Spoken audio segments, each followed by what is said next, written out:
okay. You should have mentioned it because I could have brought it. We don't forget things about live ammo. And hyper-rival. All right, if we can get seated, we'll get started.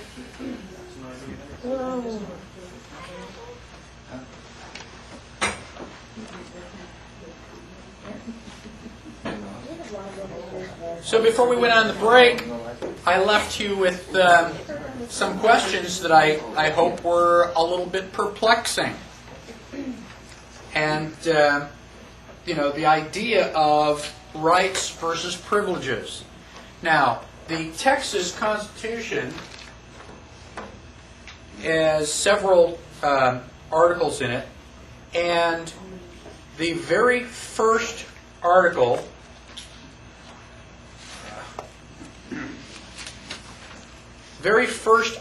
in the Texas Constitution is the Bill of Rights. Why is Article 1 the Bill of Rights? Because that's the most important thing, and the rest of the Constitution should support that. Right. Why do we have any government? Why don't we just say, well, let's get rid of government, we'll just have an anarchy? Why do we have any government at all? What's the purpose of government? To protect your rights. The Declaration of Independence says that to secure these rights, governments are instituted among men. So that the purpose of government is to secure the rights. Well, in a hypothetical situation, let's assume that we all love each other, we're all friends, we just, hug and sway back and forth and sing Kumbaya. All right? If everybody loves each other, there's nothing for the government to do. It's only when I back over your mailbox and you want to start beating my brains out with a baseball bat that the government steps in and says, well, wait a minute, let's settle this peacefully. That's the only purpose for government. So, if you're going to have a constitution for Texas, the purpose of that government is to protect your rights. So you have to list what rights are being protected. That's why almost every state constitution lists the Bill of Rights first. The U.S. Constitution was basically backwards. They wrote the Constitution and they went, oh gosh, we kind of forgot. And so they added a Bill of Rights at the end. Kind of like a patch on the end, even before it really got started. Now, so if I have a right to do something, I don't require permission. So if I have a right to keep and bear arms, then I don't require a concealed carry permit. They are contradictions in terms. Did George Washington and Thomas Jefferson have gun permits? No, it was ridiculous. I mean, you were required to have a gun, basically to defend the United States. So, if they didn't have a gun permit, and we do now, where was the first gun permit? When did we write the first gun permit? Just after what we call the Civil War. It's actually the war between the states. If you have a right to do something, you don't have to ask for permission. White people had rights. Black people were slaves. They had no rights. Well, we passed the 13th Amendment, which says there's no more slavery. Well, gosh, if there's no more slavery, then blacks and whites are all the same, right? So you're going to give the black people guns after you've just had them in chains? And I don't think so. They may be a little upset with us. Giving them a gun may not be a real good idea this week. And so what we did was we gave blacks privileges. Okay? Well, this guy's not going to be really angry with it. We'll let him do it, but not this guy over here, because I can still see in his eyes he's angry. So blacks were given privileges with the 14th Amendment.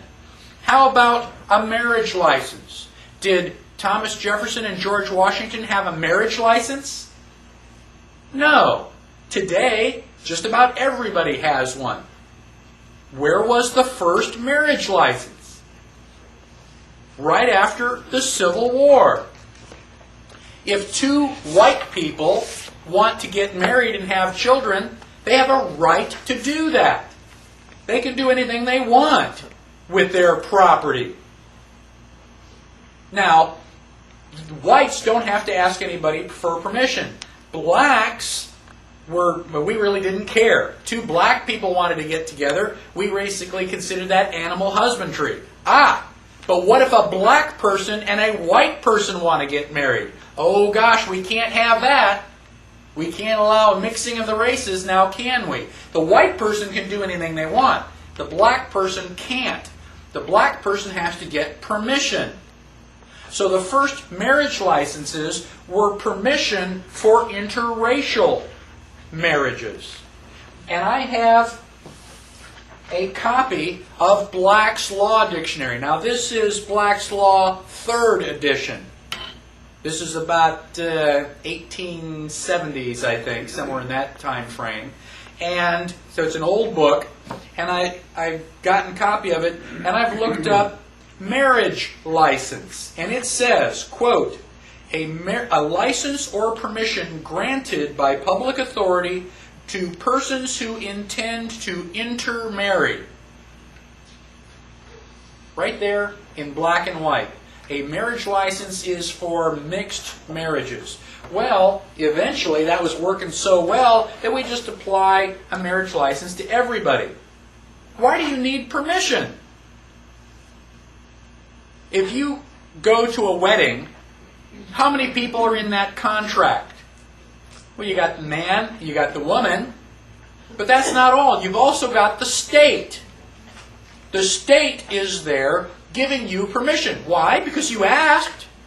If you ask for permission, that's pretty good evidence that you needed permission. Why would you ask for permission if you don't need it? So you've got the man, the woman, and the state. There are 3 entities in this contract. So now the state has a vested interest in the outcome of this contract. Well, what is the general outcome of a marriage contract? You put a boy and a girl in a dark room for long enough, what's going to happen? Children. So now the state, because they are vested in this contract, they have a vested interest in the children. How can this social worker come to your door and say, you're not being a good parent, and take your kids away? Because they own them. If you have a marriage license, the state has partial ownership in your children. That's how they can demand that your children go to school. They want their children in school, government schools. Now, if you don't get a marriage license, if you just say, hey, you're pretty good looking, you want to sleep together? What do they call that? That's a common law marriage. That's probably the only phrase where anybody knows the phrase common law. Well, what is common law? Well, gosh, I don't know. That's when 2 people... No, it's not. 2 people get married. It is a common law marriage because it is based on property. And we will get to Article 3 of the Constitution later this afternoon, and we will go into the levels of law in great detail.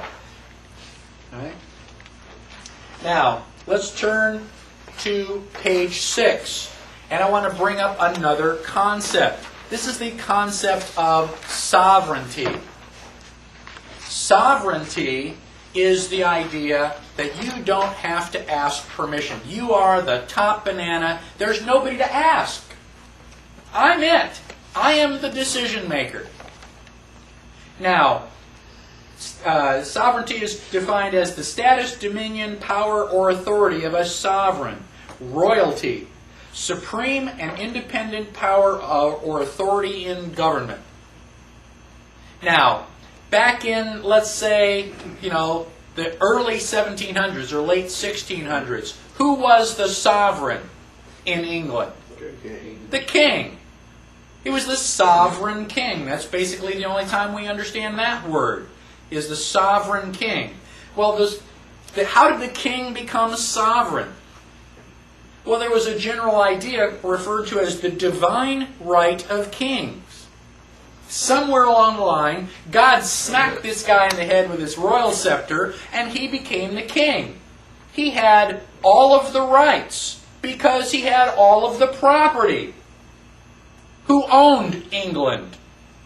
The king. It was his country. He owned it. Greatest con man ever. Okay? And, he just happened to be born to the right person. Grew up in the right family, and they crowned him king. And everybody's going, okay, this is your land. Now, the king had all of the rights. All the people who live in England are subjects. They get privileges. If I'm the king, I'm going to give you the privilege of being the royal baker. And I'm going to let you be the royal blacksmith. And you can be the royal candlestick maker. It's a privilege. And I may not give it to anybody. You may be the only candle maker in the entire little shire. Isn't that great? No competition. Except if you piss me off, I'm going to take that privilege away from you. So the king had all of the power and would give out privileges to all of his subjects. Now, a lot of us got in boats, came to North America, and we started, building our houses here. Eventually, we signed the Declaration of Independence. What is the Declaration of Independence? It is a letter to King George. And in so many words, we told King George to put it where the sun doesn't shine. We no longer work for you. We are sovereign and independent. Instead of all this, instead of you getting all this power from God and then giving it out to us willy-nilly, we are going to cut out the middleman. We're not going to have a king anymore. God is going to endow us with the rights. We've got the unalienable rights. Directly from God. We don't need you anymore. And furthermore, when we finished with the Revolutionary War, we got a allodial title. Who owned North America prior to the Revolutionary War? The king. He sent his people in the boats, and he set up a flag, said, I hereby declare this land property of the king. Well, guess what? We took our property and said it belongs to us. We have rights. We have property. First time in human history. Amazing. So, we've got the Declaration of Independence, basically, which severs all of our ties with the king and makes us sovereign citizens. We've got all the power. Now, this is such an incredible change in the way that everything was going that they had to go back to England and explain it.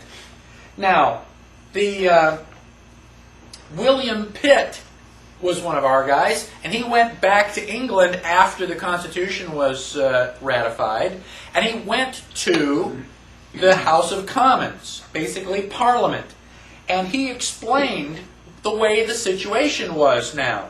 And he said, quote, "The poorest man may, in his cottage, bid defiance to all the forces of the crown." Can you imagine living in England and bidding defiance to the king? What happens when you tell the king no? You end up being short. You have no place for a hat. You never tell the king no. But here in the United States, people, the poorest man, may bid defiance to the king. Now we're talking about the shack. It says it may be frail. Its roof may shake. The wind may blow through it. The storms may enter. The rain may enter, but the King of England cannot enter. All his forces dare not cross the threshold of the ruined tenement. So how much power does the king have in the United States? Zip. None. Nada.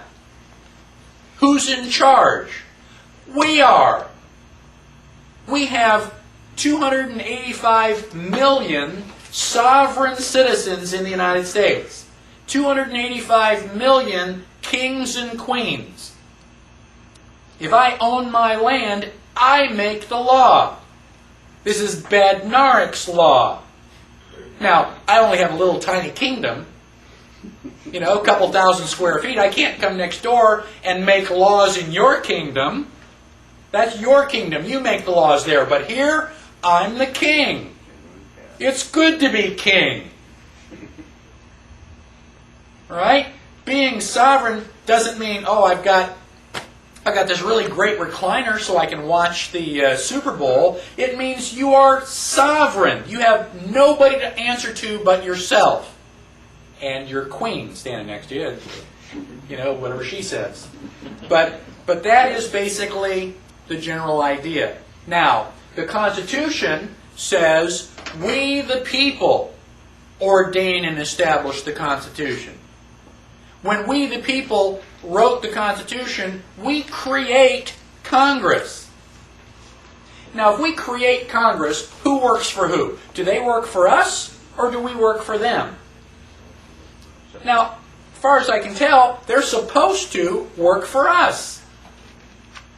Now, there is a presumption of law that predates the Magna Carta. The Magna Carta was signed in 1215. So even before that, it was understood that the created can never be higher than the creator. If I make something, I've got to be more powerful than that because I created it. You know, my father used to tell me when I was a boy, I brought you into this world, I can take you out. That's how we should respond to Congress. How did Congress show up? Has it always been there? No. We invented Congress. We, the people, created Congress. And if we don't like it, we can take them out. We can abolish Congress and start over from scratch if we, the people, feel that's what we need to do. We have sovereign power. Everybody say, it's good to be king. Come on, everybody. It's good to be king. You got to at least say it. Doesn't that feel good? Don't you feel a little bit of your liberty and rights coming back? So, on page 7 and 8, I have gotten permission from another patriot out on the internet who prefers to remain anonymous. But it is a 2-page article on what is a sovereign individual. And I genuinely recommend that you read that, in fact, probably at the next break. But it goes on to say that there are different levels of sovereignty. The first level is mental sovereignty. You at least have to think of yourself as a king. You got to wake up in the morning and go, it's good to be king. If you don't think it, you're never going to get the other kind.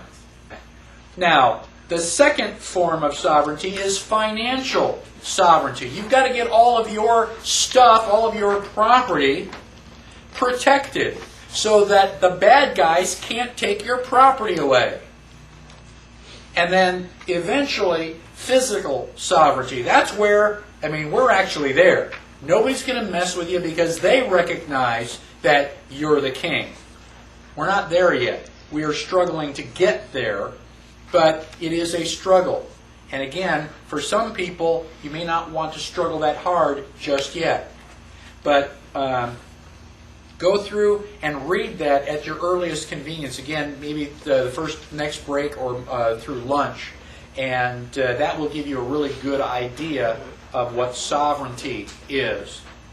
So now, I have a political question. I'm on page 9 of your handout at the top of the page.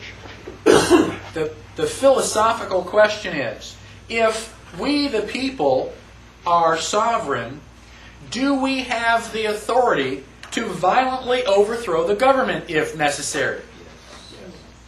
Now that's kind of a dangerous question even to ask, because you're automatically labeled an extremist and a radical. Well, so was Patrick Henry. Give me liberty or give me death doesn't sound like he's sugarcoating it. Now, the Declaration of Independence. If you haven't read the Declaration of Independence recently, do so. It is probably the most wonderful document written by humankind. And part of it says that the reason for our government is that to secure these rights, governments are instituted among men. That when any form of government becomes destructive of these ends, it is the right of the people to alter or abolish it. Not just tyrannical governments, but any government. Democracy, republic, if it's not working for you, get rid of it. That governments long established should not be changed for light or transient causes. You don't want to overthrow the government just because you got another parking ticket.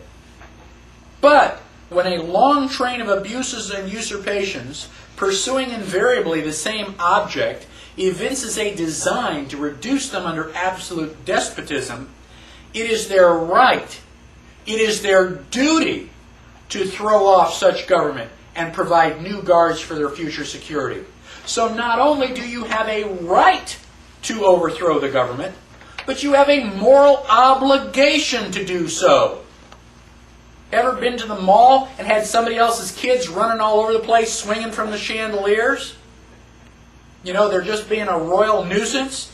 Haven't you ever wanted to just go over and slap the parents? Who's responsible for those little monkeys that are causing everybody else grief? The mom and dad. And if they are not, responsible for their children, they are the ones that ought to get slapped. And the kids probably ought to be reined in a little bit too. Who's responsible for Congress? We, the people. And if Congress is in Washington, D.C., doing all sorts of vile and evil things, who's responsible? We, the people. We've got nobody to, blame but ourselves. We have been rotten parents. And it's time that we grabbed our brat and shook it by the shoulders and put it back in its place. Now, if you think I am radical, let me share with you some thoughts from some of the founding fathers. Thomas Jefferson said, "And this country, with its institutions, belong to the people who..." Thomas Jefferson. "And what country can preserve its liberties if its rulers are not warned from time to time that this people preserve the spirit of resistance? Let them take arms. The tree of liberty must be refreshed from time to time with the blood of patriots and tyrants." Right? We're talking bloodshed if necessary. Abraham Lincoln. "This country, with its institutions, belongs to the people who inhabit it. Whenever they shall grow weary of their existing government, they can exercise their constitutional right of amending it, or their constitutional right to dismember or overthrow it." He also said, "We the people are the rightful masters of Congress and the courts, not to overthrow the Constitution, but to overthrow the men who pervert the Constitution." How do you know if the Constitution has been perverted if you haven't read it?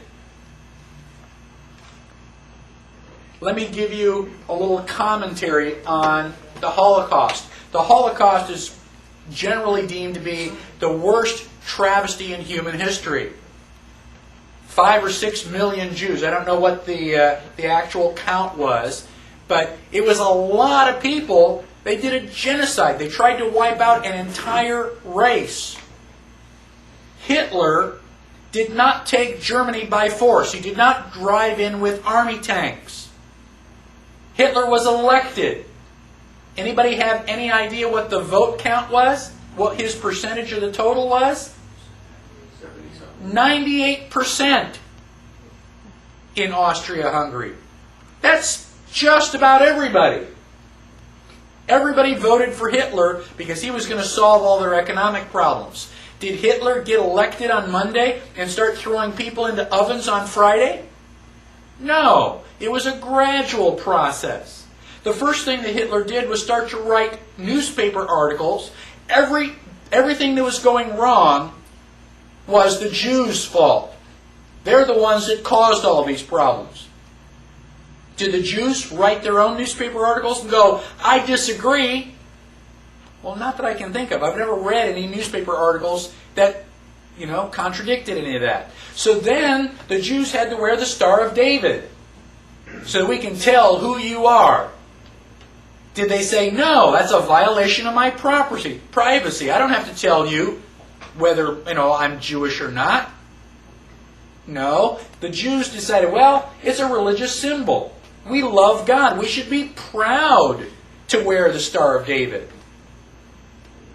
Eventually, the Germans came in and they broke all of the windows in all of the Jewish businesses in one weekend.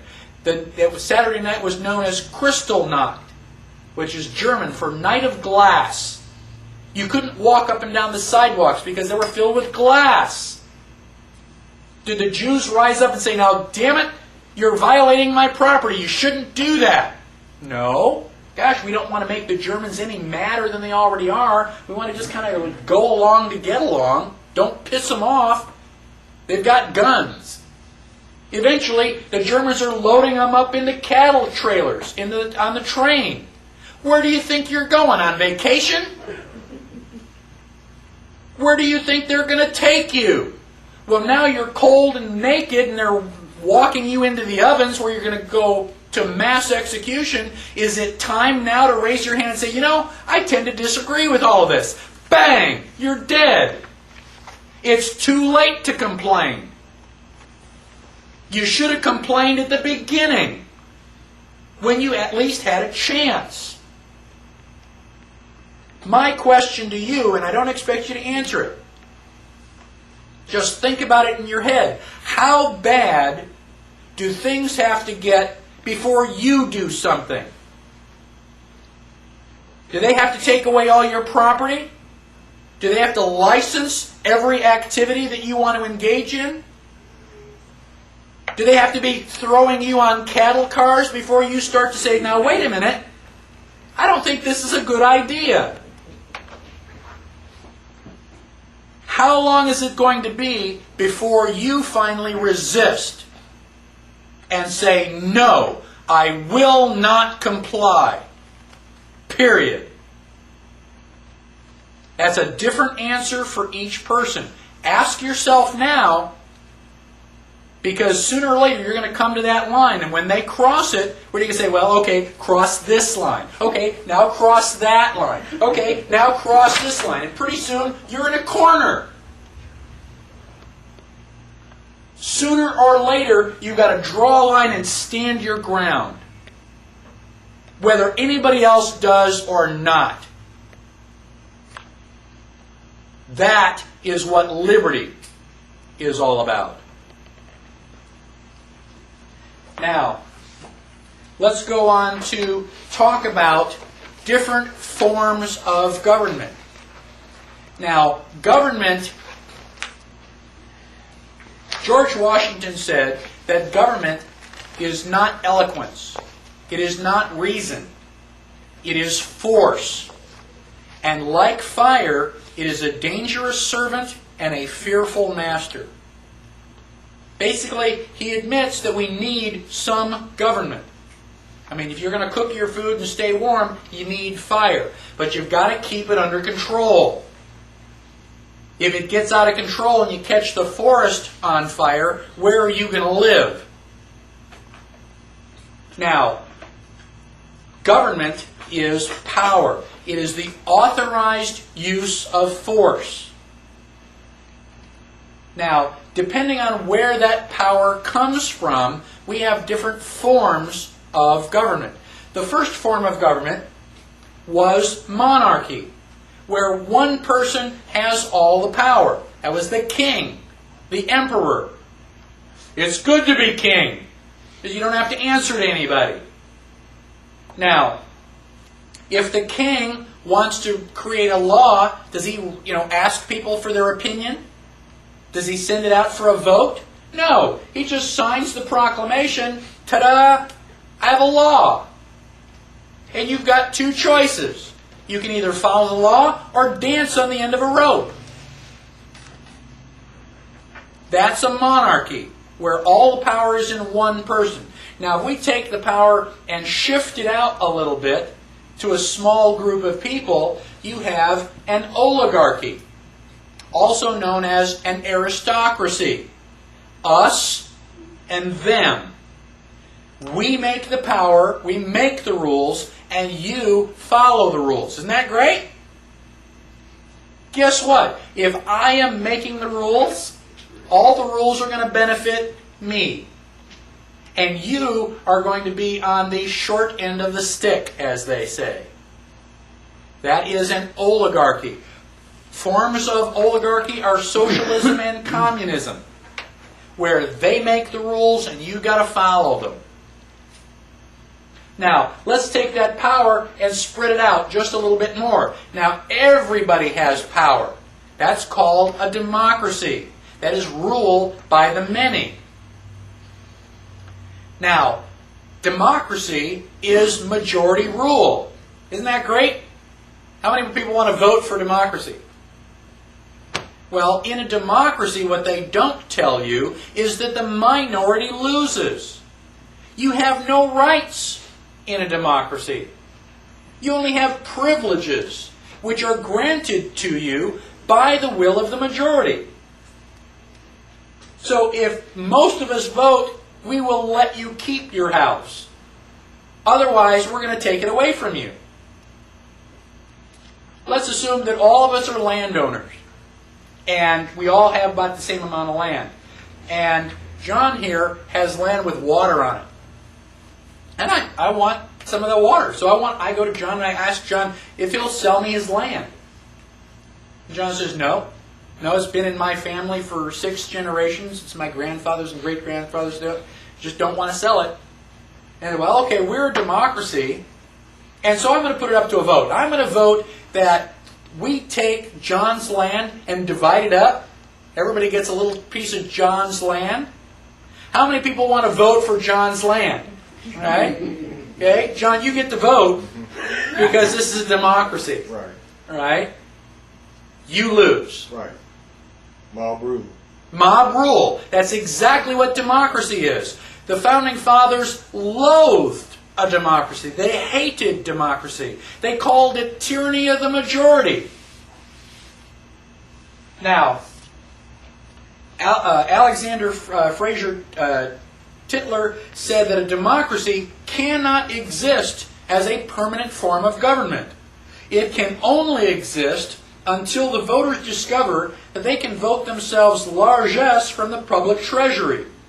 From that moment on, the majority always votes for the candidates promising the most benefits from the public treasury, with the result that a democracy always collapses over loose fiscal policy and followed always by a dictatorship. The average age of the world's greatest civilizations has been 200 years. How long has the United States been around? About 225 years. Anybody kind of see sort of a correlation there? The United States government is basically going down the tubes very quickly. If we don't stop it and get people to stop thinking of this as a democracy.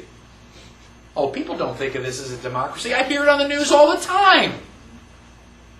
You watch, all these network news stations, so you go, well, we got to make the world safe for democracy. I don't want to make the world safe for democracy. I want to eliminate democracy. What type of government do we have? Republic. We have a republic. We just pledge allegiance to the flag and to the republic for which it stands. Go to Article 4, Section 4 of the Constitution. The United States shall guarantee to every state in this union a republican form of government. It's not a debate. I can point to it in black and white. The question is, what's a republic? Don't we get to vote? Yes. Aren't we a democracy? No. How is a democracy different than a republic? In a republic, it is based on individual rights. It is based on property. In a republic, we can vote on everything except your property. In a republic, the right and property of the minority is supposedly protected. So if my little group here is a republic, and I want to take John's land, the purpose of the republic is to say, no, that's not your land, that's John's land. Even if all of us want John's land, the government is supposed to step in and protect John. The right and property of the minority is protected from the majority. So one person and the law will overrule 285 million votes in the United States. It's not yours. There are certain things you don't get to vote on. That's the difference. And every time you hear them say democracy on TV, pick up the telephone and call them in your most aggravated voice and say, this is not a democracy. This is a republic. Now, we have democracy spelled with a small d, and we have republic spelled with a small r. Those are forms of government. Those are not political parties. We have a Democratic Party spelled with a capital D, and we have a Republican Party spelled with a capital R. But they have no correlation whatsoever to democracy and republic. They are just forms of government. Each one of those parties wants a certain part of your liberty. Now, it's a generalization, and I know that we can find exceptions.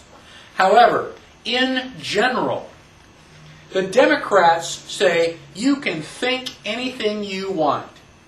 You have all sorts of rights. You want to read Playboy? Go ahead. You want to have abortion? Go ahead. All that stuff is okay. The problem is, it's not your money. We're going to take your taxes, and we're going to spend your taxes for you. I mean, you're just too busy to decide how to spend all that money.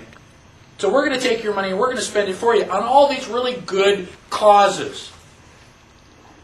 Now, the Republicans say, no, that's not right. That's your money. You should keep your money. But you should think like we do. We want you to be white, Anglo-Saxon, Protestant, Christian, go to church. We want you to look like us. We want you to think like us. That Playboy magazine is evil. No, we want to control the way that you think. Which one are you willing to give up? You willing to give up your money, or are you willing to give up your mind? Which party do you want to vote for? None of the above. Now, one of the things that they have done is they've lied to us. They changed the question so that both answers are bad. If I ask you, do you still beat your wife? Are you going to answer yes or no? No. Yes, I do still beat my wife, or no, I don't still beat my wife. The question implies that you did beat your wife at one point in time. If they ask me, I can't answer the question. It's not yes or no. I'm not married. I've never had a wife. But you have to be careful that you don't take the question for granted. One of the things that we take for granted, they ask you, whenever you talk about politics, they ask you, are you right-wing or left-wing? Are you Democrat or Republican? Why are those the only two choices? Are you going to vote for Hitler or Stalin? Are you going to vote for the electric chair or lethal injection? Now, in the back of your book, there's a little tiny card. It's called The World's Smallest Political Quiz. One of the things that it does is to eliminate the fallacy that everything is left or right. There is also up and down. Now, Hitler was a totalitarian. Hitler wanted to control your mind and your money. You have no control. The state or the government has all the control. He's on the bottom of a little diamond shape. Now the Democrats want to control your money, but not your mind. So they are on the left. The Republicans want to control your mind, but not your money. So they are on the right. If you are on the top, where you want to control your own money, you want to do your own thinking, then you are a libertarian. You believe that you are smart enough to spend your own money. You are smart enough to decide for yourself whether you want to read Playboy. Pornography is in the eye of the beholder. You're, adult. Make your own decisions. So, stop thinking as everything left and right. Think of everything as two-dimensional. Left, right, up, or down. Where do you want to be on the playing field? And you can answer these 10 simple questions, and you give you a score, and it will let you know basically where you stand. Now, let me give you a little anecdote that I developed to talk about the difference between the Republican Party with a capital R and a republic, which is a form of government, with a small r. Let's say that I walk into the room and I have a pet. And my pet is under my arm and it's going, bark, bark, bark, bark. And you say, what's your pet's name? And I say, my pet's name is Dog. Now, my pet is a dog with a small d, but I've also given him a name. And his name is Dog with a capital D. And so I take my dog with me. And so for several years, this dog is my pet dog. Now my dog dies. And I go out and I get a new pet. And I come walking into the room with a new pet. And I've got my new pet under my arm. And my new pet is going, meow, meow. And you say, what do you call your pet? And I say, I call my pet Dog. This is Dog 2. But I like the name so much I just kept the name. So now I call my pet Dog with a capital D. What is it? Is it a dog with a small d? No. The name has nothing to do with the animal. The Republicans with a capital R have nothing to do with the Republic with a small r. They've just kept the name. They are voting away all of your rights. Now, people say, well, I don't want to vote for one of the smaller parties because I don't want to waste my vote. I would rather vote for one of the guys that's going to win. And I'm going to ask you again, do you want to vote for Stalin or Hitler? Because those guys are going to win, they're going to get most of the votes. Is there anybody here whose mother did not ask them, if all your friends jump off a cliff, are you going to jump off too? Isn't that stupid? The definition of insanity is doing the same thing over and over again and expecting different results. If you think that the United States is in trouble, and you go back to vote, and you vote Democratic or Republican just like you've always done, thinking that you're going to fix it, you are insane. You are crazy. Call the men in the white coats, and we'll have them come and pick you up. If you want things to be different, you have to do something different. I don't care which party you vote for. I really don't. Just don't vote Democratic and don't vote Republican. Vote for anybody else. If you vote Democrat or Republican and 98% of the total goes to them, they go, well, things are the same. We got, the will of the people. They don't want anything to change. You say, well, yeah, but if I vote for the Libertarian, he's never going to win. Well, no, if you don't vote for him. But if you vote for him, and let's say he gets 20% of the vote, is he the president? No. But whoever is president is going to go, wait a minute, this guy got 20% of the vote. I'm going to go stand over there and do a little bit more what he was doing. They're going to have to pay attention to you. Have we ever had a socialist president? Well, nobody on the Socialist Party. We've never had somebody from the Socialist Party elected as the president. But they didn't have to. They just started the Socialist Party of America, and they just keep putting out all these ideas and getting votes. And so the Republicans and Democrats have both been becoming more and more socialist. How many people remember Franklin Delano Roosevelt? He may not have been on the socialist ticket, but Roosevelt was a socialist. He went to England, which is the center of all socialism in the world, and he learned to be a socialist. He got elected in 1932, and all of his New Deal is socialism. You like my dog? Meow, meow. Are you going to be fooled if I change the name? No. It's a cat. So then why are you so surprised when they call it the New Deal and I go, it's socialism? How can you be fooled so easily? Any questions on the different forms of government or the different political parties? Now, on page 11, there are different implementations of those different forms of government. If I have a totalitarian government, it is a monarchy by definition. Fascism is a form of dictatorship. Fascism is a government system led by a dictator or a monarch having complete power, forcibly suppressing opposition and criticism. Forcibly suppressing opposition. Does that sound like freedom of speech is alive and well under fascism? No, you have no freedom of speech. In fact, if you say anything that the government doesn't like, you're going to disappear about 2 o'clock in the morning, and nobody's ever going to hear from you again. Now,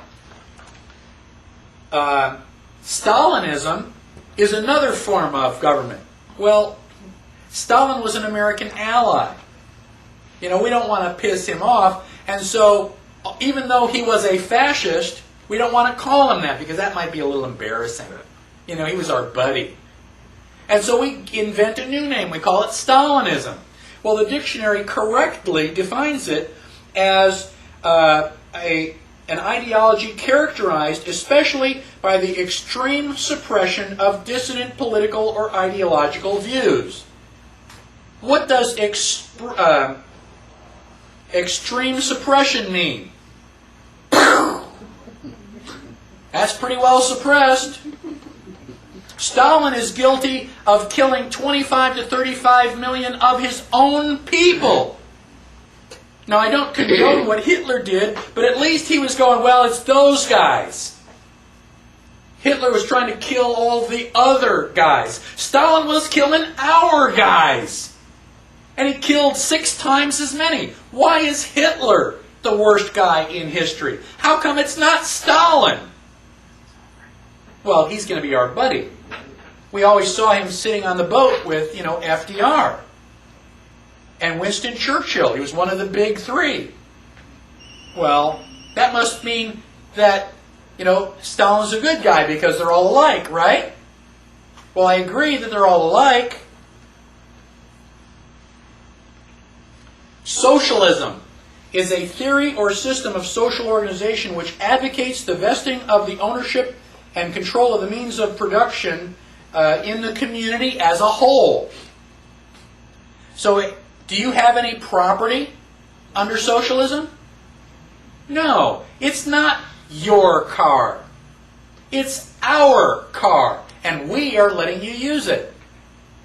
It is not your house. It is our house, and we're going to volunteer to let you borrow it. Do you have any property in socialism? No. If you have no property, guess what? You have no rights. Where do rights derive from? Property. Communism is a theory or system of social organization based on the holding of all property in common.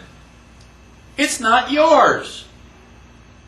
That's why communism is bad. That's why we're against socialism. Not because they've got a red flag or because they march funny. Because they're taking all of your property away. And when they take all of your property away, they take away all your rights. Let's flip to the next page. Well, let me stop and do a quote from Winston Churchill on page 11. Winston Churchill said, "If you are 20 years old and you are not a socialist, you have no heart. If you are 40 years old and you are still a socialist, you have no brain." Now, what's Churchill trying to tell us? Well, if you're 20 years old and you're listening to the advertising for socialism, what does socialism say? We're all going to have health care. We're all going to have education. We're going to just live together. Everybody's just going to share everything. And we're all going to sing Kumbaya. Socialism is wonderful. How many people want to vote for wonderful socialism? Well, when you're 20, yeah, you're idealistic. We just want everybody to love each other. Isn't that great? Where's all that health care coming from? Where's all that free education coming from? Well, the government. Where does they get the money from? Oh, I finally figured it out 40 years later. That's not very much fun. So when you're young and stupid, socialism sounds like a great idea. When you finally grow up, hopefully not too late, socialism sucks. Let's go to page 12. I have the entire Communist Manifesto summarized here on page 12. Now, in the middle 1800s, somebody asked Karl Marx, what would you need if you were going to start a communist government from scratch? Just clear the playing field, blank slate, you're going to build it from the ground up. What are you going to need? What are the things that you would want to have in order to make this a perfect communist government? The Communist Manifesto is the answer. It's not very long, basically just a term paper. Read it. Why? Because I want you to be a communist? No. I want you to know how they are attacking you. You have to understand the enemy. The 10 planks of the Communist Manifesto. Plank number 1, abolition of private property. No property, no rights. If I stand up on a soapbox and I say, I'm going to start a government where I'm going to take all of your rights away, how many people are going to volunteer? Nobody with half a brain. So now Karl Marx stands on a box and says, I'm going to start a new government and we're going to take everybody's property away. They're signing up like flies. I mean, they're just, yeah, pick me. You know, that basically the problem is you don't understand that property and rights are related. If they take your property, you have no rights. And once you understand it, then you understand why communism is evil. It's not just a personal opinion. It's evil. We're taking your rights away. Now, the other 9 planks to the Communist Manifesto are basically just methods for doing the first thing. How are we going to take your rights, property away? Well, number 2 is a heavy progressive income tax. A progressive income tax means the more money you make, the higher the percentage.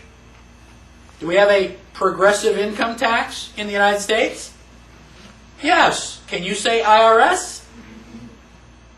They don't put the percentages, they change it and they convert it. If you make between $5,000 and $10,000, this is how much you pay. You make between 10 and 15, this is how much you pay. And they give you the number. Well, get your calculator and figure it out. The more money you make, the higher the percentage. What do you think the highest percentage the IRS has ever collected? Right now, I think the top percent is about 33%. What do you think the maximum was that IRS has ever collected in history? 98. 98%. How did you know that? I don't remember reading it somewhere. Okay. Between 1941 and 1942, during World War II, there were some people who were taxed 98%. That's almost all. How come we didn't have another American Revolution? The hell with the Germans. I'm going to get my gun and start fighting here. You're going to take 98% of my stuff? You're going to have to take it.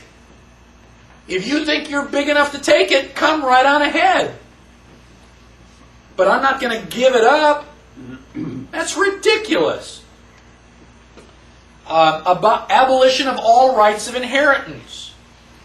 If your parents die, the government is going to take half. Why? What did they do to get half? They just want to make sure that your parents don't leave you $1 million so that you can get more and more money. It's a lot easier to become a multimillionaire if mom and dad leave you one to start with. We don't want that to happen. Confiscation of all property of immigrants and rebels. You ever fly internationally? You got to fill out a card. If you're carrying more than $10,000, they'll take it. You want to leave the United States and go live someplace else? Goodbye. Leave all your money here. I have friends that want to move to New Zealand. They are trying to figure out a way to put their money in an offshore account so they can keep their money. A central bank. We're going to talk about the Federal Reserve. We can go right on down the line. 10 out of 10 items in the Communist Manifesto are here in the United States right now. Did you know that you live in a communist country? Are you glad that you live in a communist country? What are you going to do about it? We've got to draw the line somewhere. Now, I don't have time to go into it in too much detail. However, I do have a videotape called The 10 Planks. It's a 1-hour video, and it goes into a lot more detail on the Communist Manifesto. And you can get in touch with me, and I can give you one of those. What we'll do is we'll take another 10-minute break. We'll get started in 10 minutes, so don't go wandering off too far, because we've got a lot of material to cover. Thank you.